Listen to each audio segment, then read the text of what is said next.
શ્રી સ્વામિનારાયણ મંદિર વડતાલધામ સંચાલિત સુપ્રસિદ્ધ યાત્રાધામ સાળંગપુર ધામ કષ્ટભંજન દેવ હનુમાનજી મંદિર ખાતે શાસ્ત્રી સ્વામી હરિપ્રકાશ દાસજીની પ્રેરણાથી તેમજ કોઠારી વિવેકસાગર દાસજી સ્વામીના માર્ગદર્શનથી મંગળવારે શ્રી કષ્ટભંજન દેવ હનુમાનજી દાદાને 200 કિલો મોસંબીનો અન્નકૂટ ધરાવાયો હતો।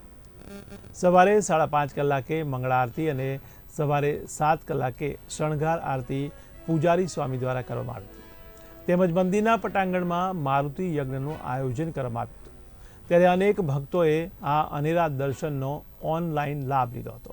ત્યારે મોટી સંખ્યામાં પ્રત્યક્ષ લાભ લઈ પણ ધન્યતા અનુભવી હતી। ત્યારે શણગાર અને અન્નકૂટ વિશે પૂજારી સ્વામીએ જણાવ્યું હતું કે આજે શ્રી કષ્ટભંજન હનુમાનજી દાદાને પ્યોર સિલ્કના વાઘા અમદાવાદમાં 7 દિવસની મહેનતે એક હરિભક્તના ઘરે બનાવીને મોકલવામાં આવ્યા છે।